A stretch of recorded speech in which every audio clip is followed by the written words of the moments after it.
Hello बच्चों, आज हम स्टार्ट करने जा रहे हैं क्लास 9th का चैप्टर फर्स्ट, जिसका नाम है मैटर इन अवर सराउंडिंग, यानी हमारे चारों ओर के पदार्थ। तो सबसे पहले नाम आया मैटर का। तो ये मैटर होता क्या है, पदार्थ होता क्या है? तो वो कोई भी वस्तु जिसके पास अपना कुछ द्रव्यमान हो और वो स्थान घेरती हो, वो कहलाएगा आपका मैटर, यानी कि पदार्थ। कि इस पूरे ब्रह्मांड के अंदर कोई भी चीज़ है जो कोई ना कोई स्थान घेरती है और उसके पास अपना कुछ द्रव्यमान है, अपना कुछ वजन है उसके पास, तो वो कहलाएगी आपकी पदार्थ। मेरे पास ये चौक है, ये चौक जो है इसको जिस भी जगह पे रखूँगा, जितना बड़ा इसका साइज है, जितना बड़ा इसका आकार है, उतनी जगह घेरेगा ये। इसका कुछ ना कुछ मास भी होगा, ऐसी बात नहीं है, कुछ ना कुछ द्रव्यमान भी होगा इसका। तो ये क्या आपका एक पदार्थ है, मैटर है। कोई भी चीज़ उठा लो आप, ये बोर्ड है, ये भी क्या आपका एक मैटर है। और मोबाइल है, वो भी क्या आपका एक मैटर है, पदार्थ है, ठीक है। और डस्टर वगैरह हैं, मतलब कोई भी चीज़ है, वो सारी क्या है, जिसके पास अपना कुछ द्रव्यमान भी है, मास भी है उसका, और वो जगह भी घेर रही है, तो वो कहलाएगी आपकी मैटर। अब ठीक है, मैटर का तो हमें पता चल गया। तो ये मैटर मिलके किससे बनाता है, किससे मिलके बना है ये मैटर? तो ध्यान रखना कि मैटर जो है वो छोटे छोटे कणों से मिलके बना होता है, छोटे छोटे पार्टिकल से मिलके बना होता है।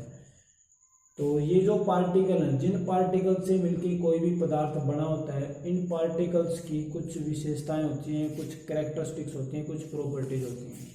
उन्हीं प्रॉपर्टीज के बारे में हम स्टडी करेंगे।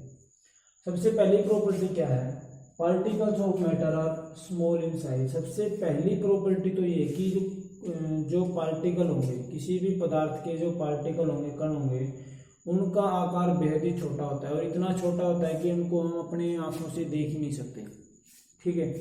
तो पहली प्रॉपर्टी, पहली विशेषता तो ये है कि पदार्थ के कणों का आकार बहुत ही छोटा होता है।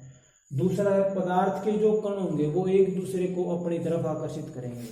पदार्थ के जो कण होंगे वो एक दूसरे को अपनी तरफ क्या करेंगे, आकर्षित करेंगे। आकर्षित करने का मतलब क्या है कि कोई भी चीज़ है, ये चौक है, ये छोटे छोटे पार्टिकल से, छोटे छोटे कणों से मिलकर बने हैं।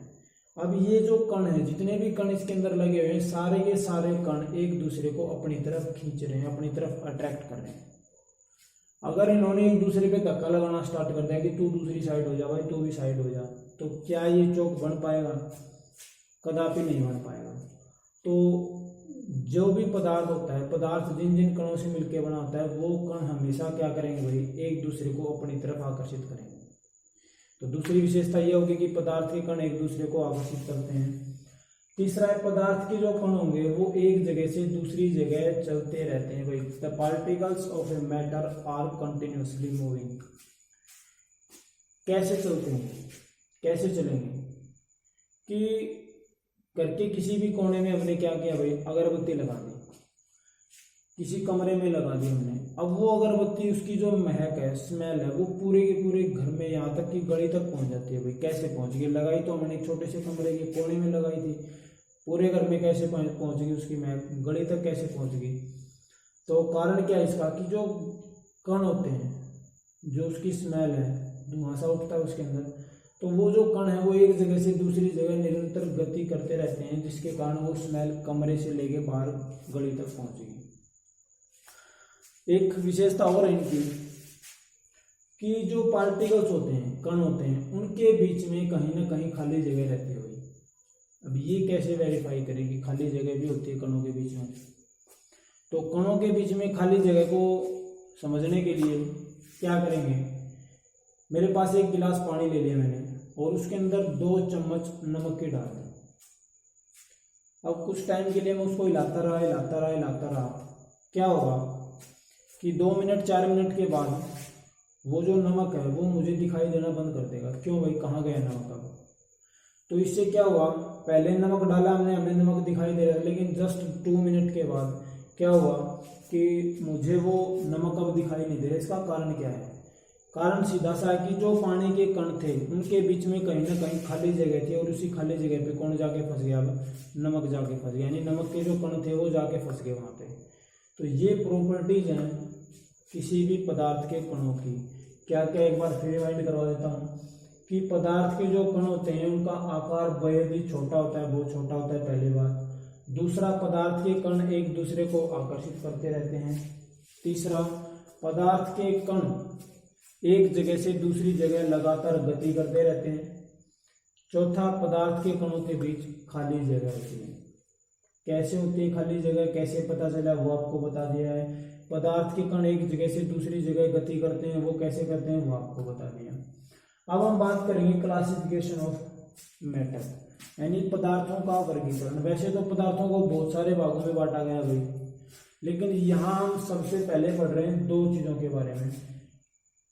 पदार्थों का वर्गीकरण कैसे कैसे, एक तो उनका भौतिक गुण के आधार पर वर्गीकरण करेंगे और दूसरा करेंगे रासायनिक गुण के आधार पर। भौतिक गुण के आधार पर पदार्थों को कितने भागों में बांटा गया और रासायनिक गुण के आधार पर पदार्थों को कितने भागों में बांटा गया। Based on the physical properties matter are divided into 3 parts.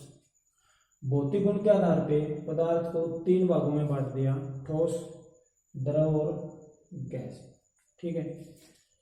रासायनिक गुणों के आधार पे पदार्थ को 3 भागों में बांट दिया। पहला है एलिमेंट यानी कि तत्व, दूसरा है कंपाउंड यानी कि यौगिक, और तीसरा आपका मिक्सचर यानी कि मिश्रण।